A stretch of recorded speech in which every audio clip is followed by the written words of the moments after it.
নীনা, নীনা, না না। মানুষের রূপে কি সত্যি শয়তান বিয়ে করতে পারে? একটা কোণে এক অজানা বিয়ে আর এক অদ্ভুত শপথ যা খুলে দিল এক ভয়ঙ্কর অভিশাপের দরজা। এখন প্রশ্ন হচ্ছে, এই বিয়েতে কি কোণে পাবে স্বামী, নাকি শয়তানের সঙ্গে বাধা পড়বে তার আত্মা? কেউ কি কখনো শয়তানের কাছ থেকে বেঁচে ফিরতে পেরেছে, নাকি ভালোবাসার ছদ্মবেশে লুকিয়ে আছে মৃত্যু আর অন্ধকার? এটাই সেই গল্প পিনগান্টিন ইবলিশ, যেখানে এক রাত বদলে দেয় জীবন, ভালোবাসা আর বিশ্বাসের সংজ্ঞা। মুভির শুরুতেই আমরা দেখতে পাই রান্তি নামের এক মহিলার ওপর শামন দ্বারা একটি রিচুয়াল পালন করা হচ্ছে। রিচুয়াল এর এক পর্যায়ে গিয়ে রান্তিকে রক্ত দ্বারা গোসল করানো হয় এবং এক টুকরো কাঁচা মাংস খাইয়ে দেওয়া হয়। এক পর্যায়ে রিচুয়াল শেষ হয়, রান্তি গিয়ে বিছানার ওপর বসে পড়ে। তখন আমরা দেখতে পাই সেখানে একটি শয়তান চলে আসে। দৃশ্য পরিবর্তন হয় এবং পরবর্তী দৃশ্য দেখানো হয় ফ্ল্যাশব্যাকে কিছুদিন আগের দৃশ্য, যেখানে আমরা রান্তিকে দেখতে পাই যে স্মৃতি এবং গীতার সঙ্গে তাদের মাংসের দোকানে যাচ্ছিল। আসলে তারা তিনজন মিলে একটি মাংসের দোকান পরিচালনা করত। এই পর্যায়ে আমরা রান্তির পরিবারের সঙ্গে পরিচিত হই। তাদের পরিবারে মোট 7 জন সদস্য রয়েছে। রান্তির স্বামী, বউ এবং তার মেয়ে নীনা। নীনার 2 পা কাজ না করাই সে হাঁটতে পারত না এবং রান্তির দেবর বায়ু ও তার স্ত্রী স্মৃতি, যে 7 মাসের প্রেগনেন্ট ছিল, এবং ননদ গীতা। এখানে বউ, বায়ু এবং গীতা 3 ভাই বোন ছিল। তাদের সঙ্গে তাদের মাও এখানেই থাকতো।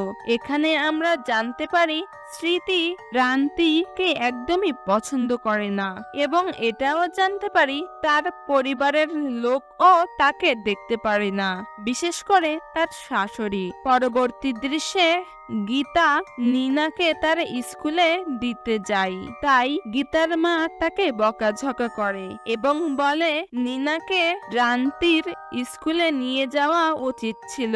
তখন রান্তি বলে, আমাকে মাংস ডেলিভারি করতে যেতে হবে। এখানে আমরা দেখতে পাই ও বাইরে যাওয়ার সময় বায়ুকে কিছু টাকা দেয়, কারণ তার স্ত্রীর কিছুদিন পর ডেলিভারি হবে এবং বায়ু একদমই বেকার ছিল, সে কিছুই করতো না এবং ও কিছু টাকা তার মাকেও দেয়। পরবর্তী দৃশ্যে ও এবং রান্তি গাড়িতে ছিল।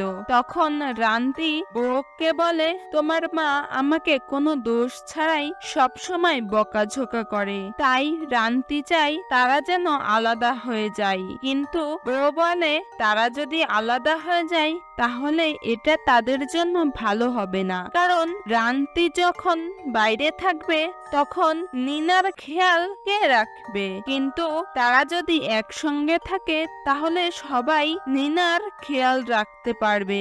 এভাবেই বউ রান্তিকে বুঝিয়ে বলে এবং রান্তি বউকে পৌঁছে দিয়ে আবার বাড়ি চলে আসে এবং সবজি বাজারে গিয়ে সবজি কেনে। পরবর্তী দৃশ্যে এরপর আমরা বায়ুকে দেখতে পাই যে বায়ু সব টাকা জুয়াতে উড়িয়ে দেয়, যেটা তার একদমই করা উচিত ছিল না। দৃশ্য পরিবর্তন হয় এবং রান্তি বাড়ি ফিরে তার শাশুড়িকে কান্না করতে দেখে। তখন রান্তি তার কাছে গিয়ে জিজ্ঞাসা করে, কি হয়েছে? তখন রান্তির শাশুড়ি বলে, নীনা অ্যাক্সিডেন্ট করেছে। রান্তি এটা শোনা মাত্রই হাসপাতালে চলে আসে। সে দ্রুত হাসপাতালে ঢোকার সময় একজন বৃদ্ধ মহিলার সঙ্গে ধাক্কাও লাগে। পরবর্তীতে রান্তি গীতাকে দেখতে পাই। তখন গীতা বলে, নীনার অ্যাক্সিডেন্ট একটি গাড়ির সঙ্গে হয়েছে। তখন সেখানে ডাক্তার আসে এবং বলে, নীনার অবস্থা খুবই খারাপ, এবং তার বাঁচার সম্ভাবনাও খুবই কম।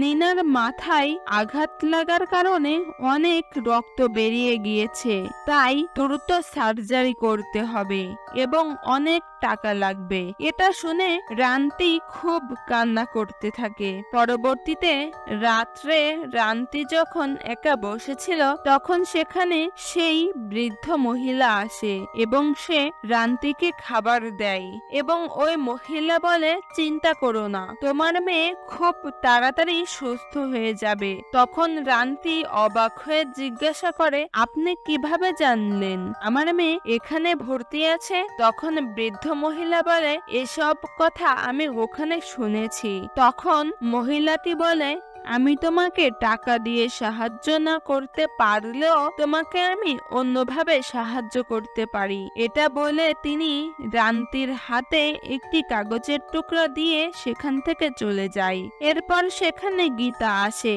এবং রান্তিকে ওই মহিলার ব্যাপারে জিজ্ঞাসা করে, কিন্তু রান্তি কিছুই বলে না।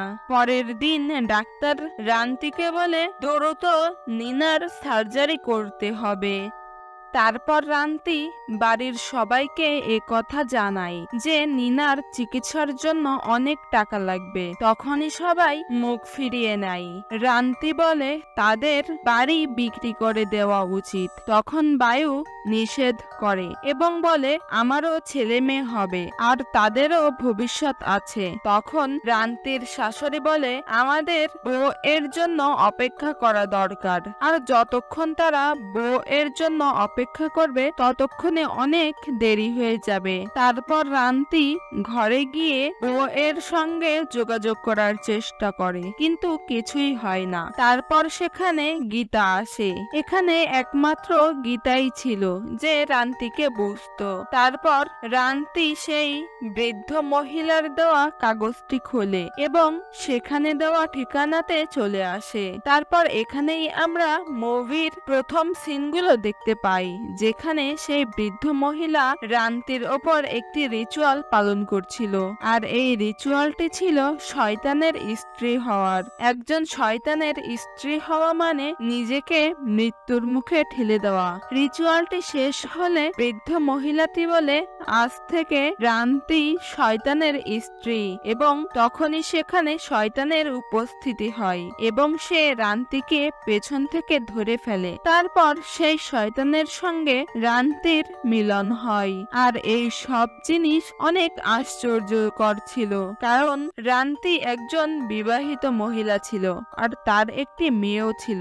এখানে আমরা জানতে পারি রান্তি তার মেয়েকে বাঁচানোর জন্য শয়তানের সঙ্গে চুক্তিবদ্ধ হয়েছে। তারপর বৃদ্ধ মহিলাটি বলে, তার মেয়েকে বাঁচিয়ে রাখতে হলে প্রতি সপ্তাহে একটি করে মুরগির মাথা ও কলিজা দিতে হবে, যার শুরু আজ রাত থেকেই হবে। পরবর্তী দৃশ্যে আমরা বায়ুকে দেখতে পাই। বায়ু তার মোরগটিকে খুঁজছিল, কারণ ওই মোরগটি দিয়ে বায়ু জুয়া খেলতো। এটার মানে রান্তি রাতে বায়ুর মোরগটি শয়তানের কাছে বলি দিয়েছে। তখন সেখানে রান্তির শাশুড়ি আসে এবং বলে তাদের হাসপাতালে গিয়ে নিনাকে দেখে আসা উচিত, কিন্তু তখনই বায়ু এবং তার স্ত্রী তাকে নিষেধ করে এবং বলে তারা কালকে নিনাকে দেখতে যাবে। ঠিক তখনই সেখানে রান্তি নিনাকে নিয়ে চলে আসে, আর এটা দেখে বাড়ির সবাই খুবই অবাক হয়ে যায়, কারণ যদিও সার্জারি হয় তবুও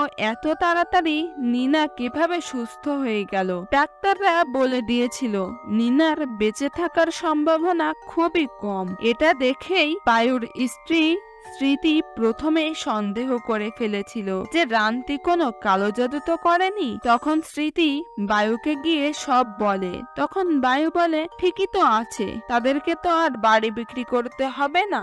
এরপর স্মৃতি লক্ষ্য করে রান্তি বেশিরভাগ সময় রুমের মধ্যে কাটাচ্ছে এবং রুমের দরজা জানালা একদমই বন্ধ করে রেখেছে, যেটা একদমই অবাক করা ব্যাপার, কারণ প্রথমে তো রান্তি এমন ছিল না। কিন্তু আমরা এখানে জানতে পারি কারণ শয়তান এখন রান্তির আত্মাকে তার দুনিয়ায় বন্ধ করে রেখেছে। তখন স্মৃতি রান্তির রুমে আসে এবং দেখে রান্তি পুরো রুমটি অন্ধকার করে রেখেছে এবং সে বসে টিভি দেখছিল।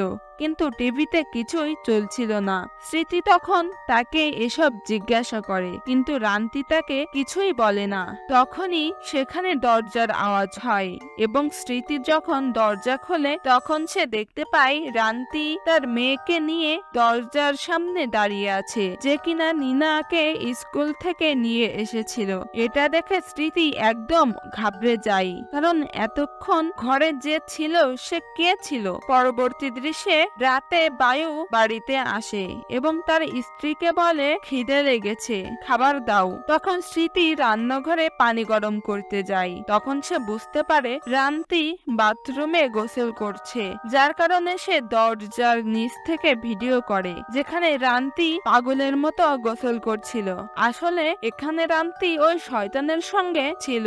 স্মৃতি ওই ভিডিও গ্রুপ চ্যাটে ছড়িয়ে দেয় যাতে রান্তিকে নিয়ে মজা করা যায়। তখন রান্তি বাইরে আসে এবং আজবভাবে স্মৃতির দিকে তাকিয়ে থাকে এবং সেখান থেকে চলে যায়। তখন স্মৃতি বাথরুমে গিয়ে চেক করে, কিন্তু সে দেখে বাথরুম একদমই ভিজে ছিল না, যেটা দেখে সে অবাক হয়ে যায়। এরপর সেই ভিডিও মার্কেটে ছড়িয়ে পড়ে এবং রান্তিও জেনে যায়, যার কারণে রান্তি ছুরি নিয়ে সোজা স্মৃতির ওপর আক্রমণ করে দেয় এবং বলে সে কি ভিডিওটা ভাইরাল করেছে। তখন স্মৃতি বলে হ্যাঁ, আমি ভিডিওটি ভাইরাল করেছি এবং আরো অনেক খারাপ কথা বলে এবং বলে রান্তি কি সবার সামনে তাকে মেরে ফেলবে। এটা শুনে রান্তি তাকে ছেড়ে দেয় এবং বলে এর শাস্তি তোমাকে পেতে হবে। এটা বলে রান্তি সেখান থেকে চলে যায়।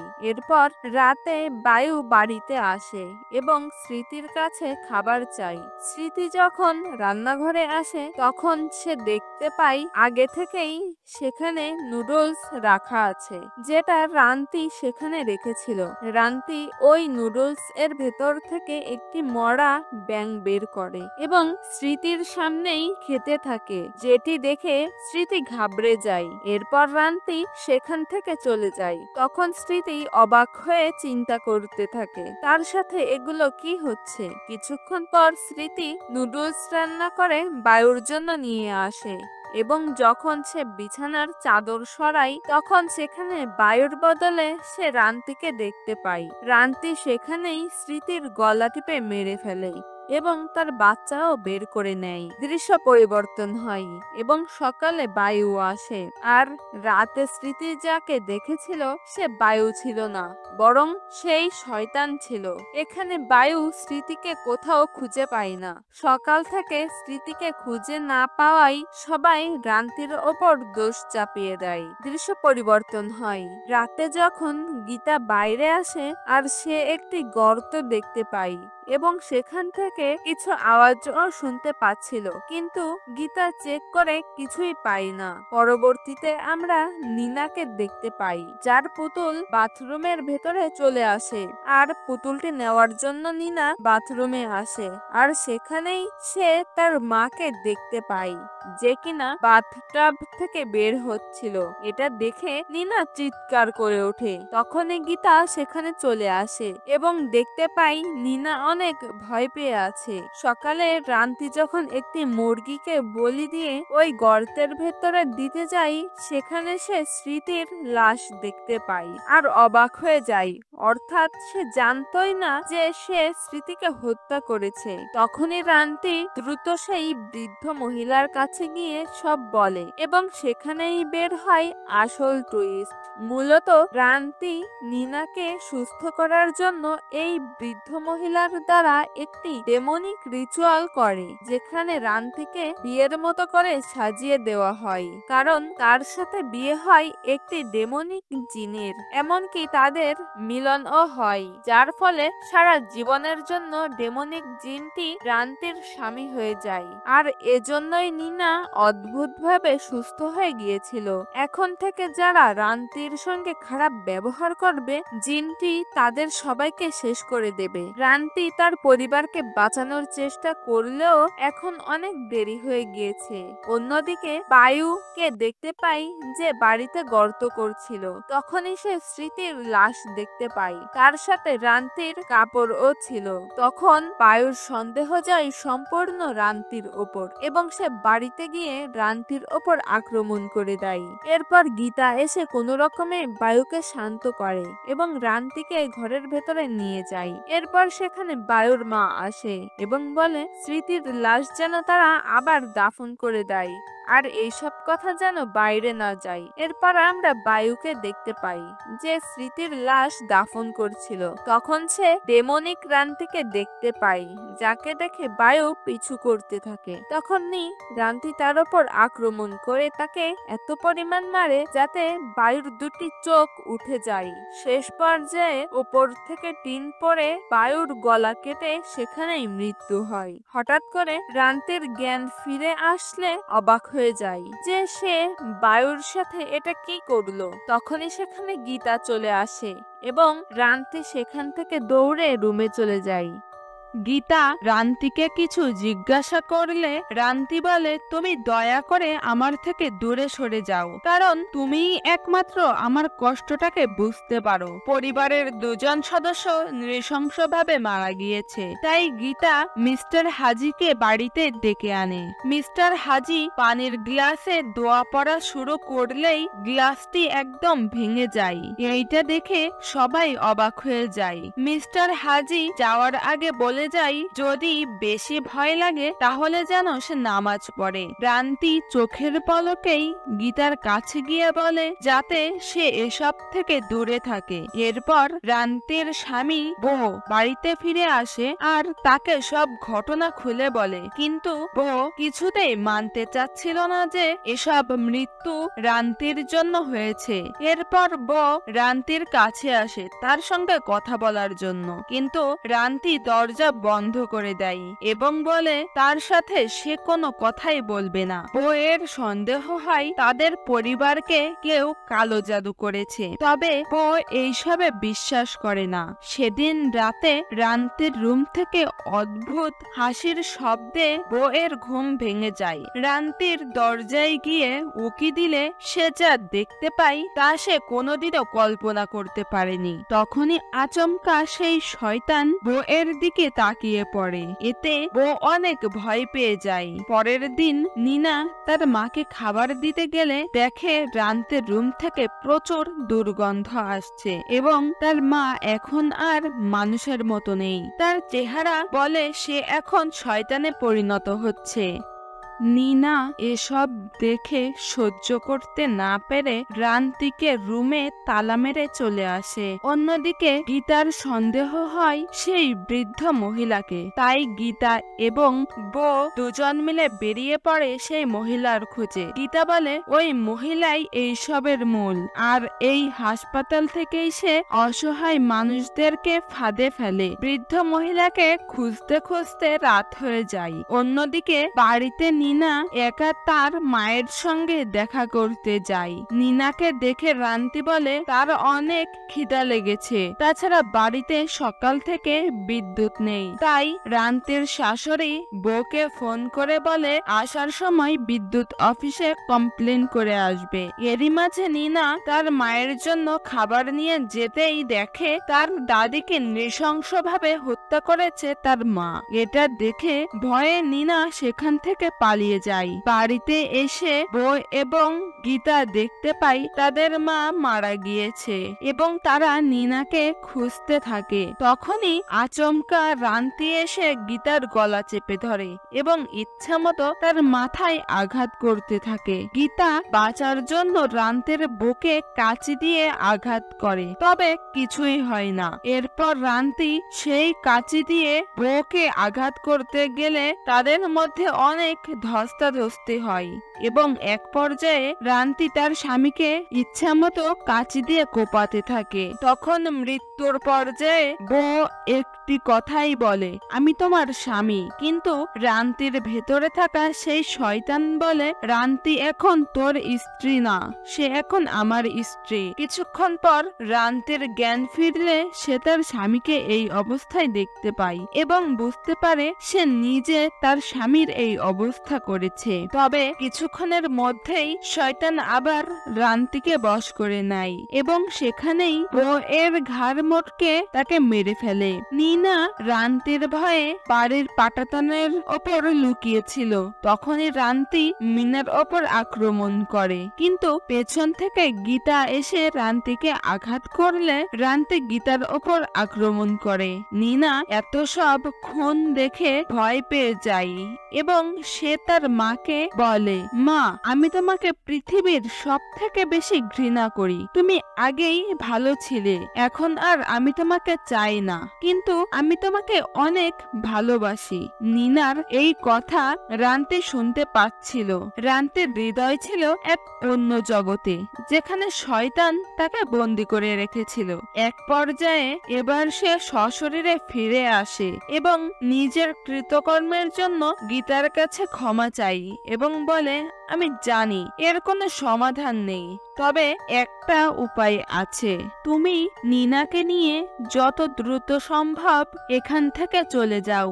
শেষবারের মতো রান্তি তার সন্তানকে বলে যায়, তুমি একটুও চিন্তা করো না, মা সবকিছু ঠিক করে দেবে, আর আমিও তোমাকে অনেক ভালোবাসি। এটা বলে রান্তি সেখানে নিজের গায়ে পেট্রোল ঢেলে আগুন লাগিয়ে আত্মহত্যা করে। গীতা নিনাকে নিয়ে সেখান থেকে চলে যায় এক অজানা গন্তব্যে এবং একটি অজানা গ্রামে। তবে কি মনে হয় তারা কি সত্যিই বেঁচে গিয়েছে? রাতে একটি বাড়িতে গিয়ে ওঠে তারা। সকালে যখন গীতা জানালা খোলে, সে সেই বৃদ্ধ মহিলাকে দেখতে পাই।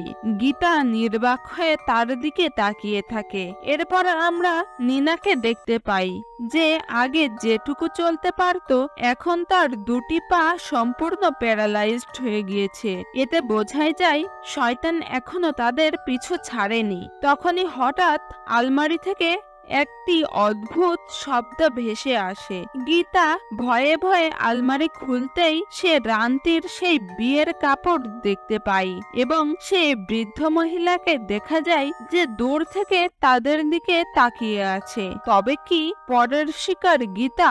এবং এরই মাধ্যমে মুভিটি এখানে শেষ হয়ে যায়।